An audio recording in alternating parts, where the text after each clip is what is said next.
အားလုံးပဲမင်္ဂလာပါဒီဗီဒီယိုလေးကိုစီကိုရောက်လာပြီဆိုရင်ကိုကဘယ်လိုရာလေးတွေပြင်ရမလဲကိုဘယ်လိုရာလေးတွေ universe ကပြင်စေခြင်းလဲဆိုတဲ့အရာလေးတွေကိုပြောပြပေးမယ်ဗီဒီယိုလေးပါဒီဗီဒီယိုလေးကိုကတွေ့ပြီဆိုတာနဲ့ကိုမှပြင်ရမယ့်အရာဆိုတာထက်ကိုမှသတိထားရမယ့်အရာပေါ့နော်ကိုရဲ့စိတ်ထဲမှာတဲ့စိတ်မပျော်တာမျိုးလေးတွေပြီးတော့တစုံတစ်ခုကိုတန်တရားဝင်နေတာပြီးတော့နောက်တစ်ခုကကိုနာကျင်စရာလှုပ်ထားတဲ့အရာတွေပေါ်ပြန်ပြီးတော့အတွေးတွေဝင်နေရမျိုးတွေ့တယ်ပြီးတော့နောက်တစ်ခုကကိုယ့်ရဲ့ energy အားတဲ့နာကျင်စရာကိစ္စတစ်ခုခုကိုဆွဲထားတယ်လို့မျိုးဖြစ်နေတယ်တဲ့အဲ့ဒါကြောင့်မလို့အဲ့ဒီအရာတွေကိုလှုပ်ပေးရမယ်ပေါ့နော်ကိုယ့်စီကနေဒီအရာတွေကိုလှုပ်ပေးပါပြီးတော့ကိုယ့်ရဲ့အစိတ်ကိုပြန်အေးချမ်းစေမယ့်အရာလေးတွေကိုရှာပါတဲ့။ဘာဖြစ်လို့လဲဆိုတော့ကိုယ့်ရဲ့အတွင်းစိတ်ထဲမှာနည်းနည်းလေးအေးချမ်းဖို့လိုနေသေးတယ်။မပြောင်းလဲတဲ့အရာတွေကိုလုံးလို့မရတဲ့အရာတွေအဲ့ဒီအရာတွေကိုလွှတ်ချနိုင်ဖို့လိုနေရဲ့။ပြီးတော့နောက်ထပ်တစ်ခုကကိုယ့်ရဲ့ခံစားချက်တွေထဲမှာတဲ့ထုတ်မပြောတာလေပြီးတော့နောက်တစ်ခုတယောက်တည်းခံစားနေတဲ့အရာတွေရှိနေရဲ့တဲ့အဲ့ဒီအရာတွေကိုဖွင့်ထုတ်ဖို့လိုအပ်တယ်ကိုယုံကြည်ရတဲ့လူတယောက်ယောက်ကိုပြောလိုက်တာမျိုးဒါမှမဟုတ်အဲ့လိုမျိုးမလုပ်ဘူးဆိုရင်ကိုစာအုပ်လေးနဲ့ရေးပြီးတော့ဂျာနယ်လေးရေးတာမျိုးအဲ့လိုပုံစံမျိုးလေးလုပ်ပေးပါတဲ့အဲ့ဒါဆိုရင်ကိုယ့်ရဲ့စိတ်ကအေးချမ်းလာလိမ့်မယ်တဲ့ပြီးတော့နောက်ထပ်တစ်ခုကတဲ့ကို့မှာပြင်ရမယ့်အရာတွေရှိရဲ့တဲ့အဲ့ဒီအရာတွေကိုပြန်လဲသုံးသပ်ပါတဲ့ကိုဘယ်လိုအရာလေးတွေပြင်ရမလဲအဲ့လိုပြင်မဲ့အရာလေးတွေကိုသုံးသပ်ပြီးတော့ကိုပြင်တဲ့နေရာပြင်တဲ့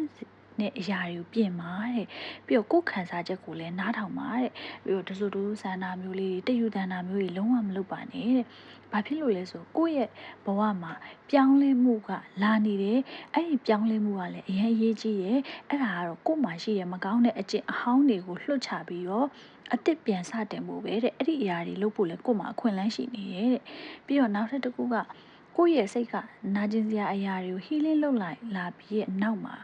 ကိုယ့်အတွက်အကြီးမားဆုံးပြောင်းလဲမှုတစ်ခုရောက်လာလိမ့်မယ်တဲ့ပြီးတော့နောက်ထပ်တစ်ခုက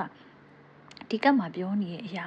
ကိုလိုချင်ဆုံးရာကိုပျော်ရွှင်မှုဖြစ်တဲ့အတွက်အဲ့ဒီပျော်ရွှင်မှုတွေကိုရဖို့ကိုယ်တိုင်ကလက်ခံဖို့အစဉ်သင့်ဖြစ်နေဖို့လိုတယ်တဲ့ကိုပြစ်တင်တာမျိုးလေးတွေသဘောမကျတဲ့အရာတွေပဲတွေးနေတာမလိုအပ်တဲ့အရာတွေပဲအတွေးရရောက်နေတာနာကျင်စရာတွေပြန်သွားနေတာအဲ့ဒါတွေလုပ်ဖို့မလိုဘူးတဲ့ဘာဖြစ်လို့လဲဆိုတော့ကိုယ့်အတွက်အရေးကြီးဆုံးအချိန်မှာပျော်ရွှင်မှုကိုလိုချင်ရင်လက်ခံနိုင်ရမယ်မကောင်းတဲ့အဆုံးသက်ဆိုလည်းအဆုံးသက်လိုက်ပြီဟုတ်ပြီအဲ့ဒါကိုလက်ခံနိုင်ရမယ်ပြီးတော့အတိတ်ကိုလည်းအတိတ်ကအရာတွေကိုဒီ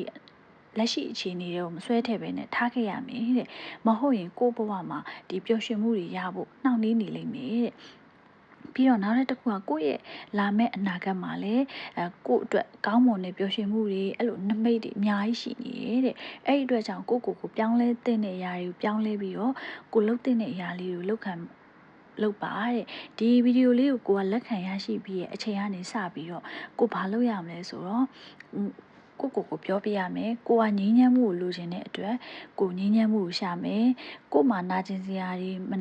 ပင်ပန်းတဲ့အရာတွေမမြဲတဲ့တရားတွေအဲ့ဒါတွေကိုဖြည်းဖြည်းချင်းကိုလက်လွတ်မယ်ဆိုတဲ့စိတ်လေးတွေးလိုက်ပါတဲ့အဲ့ဒီအချိန်မှာကိုကအေးချမ်းမှုကိုခံစားရမယ်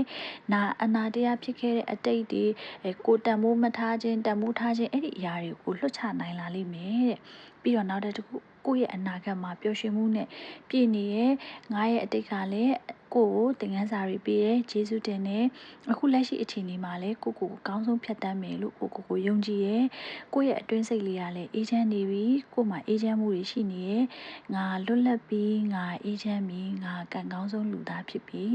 ငါအပြောင်းလဲတွေကိုလက်ခံနေပြီလို့ကိုသတိပေးပါတဲ့တကယ်ကိုကောင်းမွန်တဲ့အခြေအနေလေးတွေရောက်လာပါလိမ့်မယ်တဲ့ကိုယုံကြည်ပါတဲ့တကယ်ကိုကောင်းမွန်တဲ့အခြေအနေကောင်းမွန်တဲ့ကံတွေကကိုယ့်ဘက်မှာရောက်လာမှာဖြစ်တဲ့အတွက် universe ကပေးတဲ့